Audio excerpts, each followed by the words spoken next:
The story of the wedding banquet. Jesus responded by telling still more stories. God's kingdom, he said, is like a king who threw a wedding banquet for his son. He sent out servants to call in all the invited guests. And they wouldn't come. He sent out another round of servants, instructing them to tell the guests, "Look, everything is on the table, the prime rib is ready for carving. Come to the feast."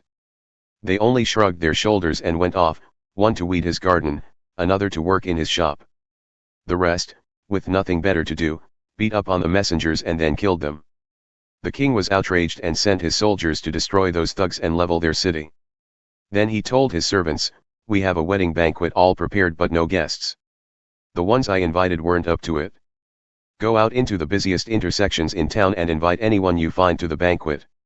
The servants went out on the streets and rounded up everyone they laid eyes on, good and bad, regardless. And so the banquet was on, every place filled. When the king entered and looked over the scene, he spotted a man who wasn't properly dressed. He said to him, "Friend, how dare you come in here looking like that?" The man was speechless. Then the king told his servants, "Get him out of here, fast.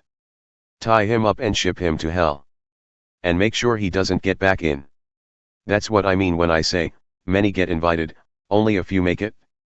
Paying taxes. That's when the Pharisees plotted a way to trap him into saying something damaging.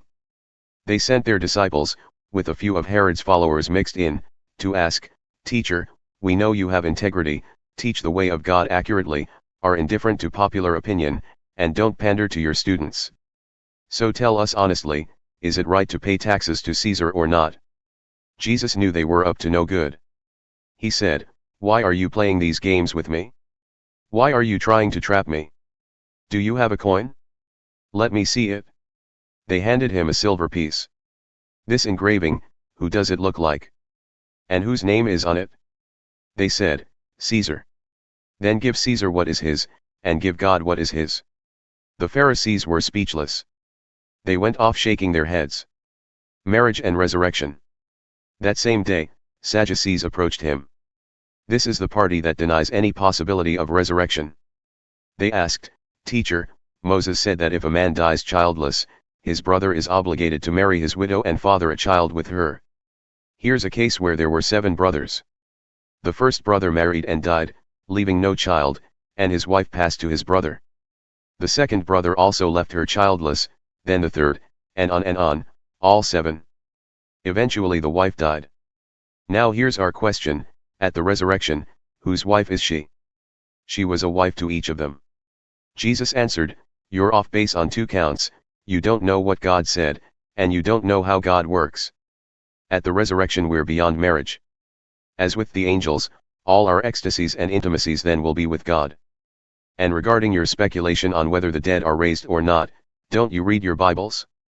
The grammar is clear. God says, 'I am, not was, the God of Abraham, the God of Isaac, the God of Jacob.' The living God defines himself not as the God of dead men, but of the living." Hearing this exchange, the crowd was much impressed. The most important command. When the Pharisees heard how he had bested the Sadducees, they gathered their forces for an assault. One of their religion scholars spoke for them, posing a question they hoped would show him up, "Teacher, which command in God's law is the most important?" Jesus said, "Love the Lord your God with all your passion and prayer and intelligence. This is the most important, the first on any list. But there is a second to set alongside it, love others as well as you love yourself. These 2 commands are pegs, everything in God's law and the prophets hangs from them." David's son and master. As the Pharisees were regrouping, Jesus caught them off balance with his own test question, "What do you think about the Christ? Whose son is he?" They said, "David's son." Jesus replied, "Well, if the Christ is David's son, how do you explain that David, under inspiration, named Christ his master? God said to my master, 'Sit here at my right hand until I make your enemies your footstool.' Now if David calls him master, how can he at the same time be his son?" That stumped them, literalists that they were. Unwilling to risk losing face again in one of these public verbal exchanges, they quit asking questions for good.